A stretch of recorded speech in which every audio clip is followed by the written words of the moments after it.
মোম রঙা রাস্তায় খুনসুটি ভাবার আড়িতে শামস্তানি রোদ আকাশে উঠবে কাল, মনটা খারাপ আর হবে না। অনেক দিনের সেই ভালোবাসা টয় ট্রেন কুয়াশা স্টেশনে থেমে যাবে না। ছুটিতে যাই, ছুটিতে যাই। সবাইকে শুভেচ্ছা ও ভালোবাসা জানিয়ে আমি আফতাব হালদার আজ শুরু করছি ছুটিতে যাই বেড়ানোর অনুষ্ঠান। পর্যটকদের বেড়ানোর অন্যতম গন্তব্যস্থল হলো ঝাড়গ্রাম। ঝাড়গ্রামে গেলে এবারে দেখা মিলবে রয়্যাল বেঙ্গল টাইগার। ঝাড়গ্রাম চিড়িয়াখানায় রয়্যাল বেঙ্গল টাইগার আনার প্রস্তুতি শুরু করে দিয়েছে রাজ্যের বন দপ্তর। রীতিমধ্যে ওই চিড়িয়াখানাকে নতুনভাবে সাজিয়ে তোলার উদ্যোগ নিয়েছে রাজ্য সরকার। দীঘা, দার্জিলিং, সুন্দরবন ছাড়াও বাংলায় পর্যটন শিল্পের মানচিত্রে আলাদাভাবে জায়গা করে নিয়েছে এই ঝাড়গ্রাম। অরণ্য সুন্দরী এই ঝাড়গ্রাম 12 মাস ধরে পর্যটকদের আনাগোনা লেগেই থাকে।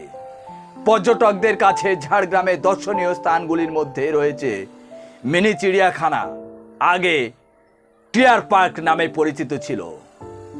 পুজোর ছুটির সময় মানুষ যাতে এখানে এসে আনন্দ পান তার জন্য বিভিন্ন প্রজাতির বন্য প্রাণীদের এই চিড়িয়াখানা আনার ব্যবস্থা হচ্ছে। তার সাথে সাথে দেখবেন কনক দুর্গ মন্দির। ঝাড়গ্রাম দর্শন করতে গেলে, ঝাড়গ্রামে কনক মন্দির দেখতে গেলে আপনারা হাওড়া থেকে ট্রেনে ঝাড়গ্রাম স্টেশনে নামবেন। ওখান থেকে টোটো বা বাসে চলে যাবেন সরেন বাস স্টপেজ। সরেন বাস স্টপেজে নেমে 2 মিনিট হাঁটা পথ। প্রথমে কনক দুর্গ মন্দিরে বড় গেট পাবেন। বড় গেট পার হয়ে আস্তে আস্তে হেঁটে ভিতরের দিকে পৌঁছবেন। দেখবেন দুদিকে সুন্দর সুন্দর নানান রকমের নাম না জানা গাছ।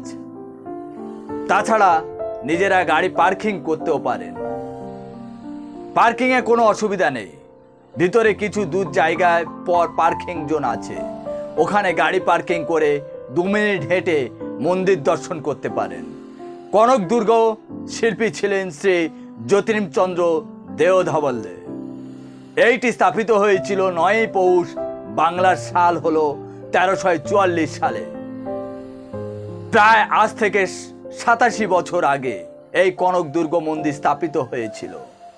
ওখানে দেশ বিদেশ থেকে বহু দর্শনার্থী যাত্রী আসে, কারোর কোনো মনস্কামনা পূর্ণ করতেও আসে। ওখানে পরিবেশ পরিস্থিতি খুবই ভালো দেখলাম। রাজ্য সরকারের উদ্যোগে আবাসিকের ব্যবস্থাও আছে। এক সাইডে ছোট পার্ক আছে, সামনে প্রসাদ কেনাকাটার দোকান আছে, সামনে বড় ফাঁকা জায়গা আছে, বসার বেঞ্চ আছে বিভিন্ন জায়গায়। ঘুরতে আপনাদের কষ্ট হবে না। পাশ দিয়ে চলেছে ডুলুং নদী। আরেক সাইডে আছে নৌকা বিহার, ওখানে জলে বোটিংও করতে পারবেন। সব মিলে খুব সুন্দর মনোরম জায়গা। মন্দিরও দর্শন করতে পারবেন আর সুন্দর জায়গায় একবার ঘুরে আসতেও পারবেন। আপনারা ওখানে থাকতেও পারেন। তার জন্য মন্দির থেকে একটু আগে মেন রাস্তার ধারে একটা হোমস্টে আছে। ওই হোমস্টেতে আমি নিজেই ছিলাম। ওই হোমস্টের নাম হচ্ছে শকুন্তলা হোমস্টে। ওই হোমস্টে থাকার ব্যবস্থার পাশাপাশি খাওয়া দাওয়ার ব্যবস্থা আছে। রান্না বিভিন্ন পদ বা মেনুগুলো পুরোপুরি ঘরোয়া রান্না, খেতেও ভারী সুন্দর, দামও আপনার সাধ্যের মধ্যে। ওখানে পাবেন দেশি মাছের ঝোল, মাছের বিভিন্ন ধরনের মেনু, দেশি মুরগির মাংসে বিভিন্ন ধরনের মেনু, এছাড়া আরও অনেক ধরনের মেনু এখানে পাবেন। রান্না মেনুগুলো পরিষ্কার পরিচ্ছন্ন, জায়গাটাও খুব সুন্দর, আপনাদের ভালো লাগবে। আশা করি আপনারা সবাই বুঝতে পেরেছেন। আজ এখানে শেষ করছি। Tata, bye bye.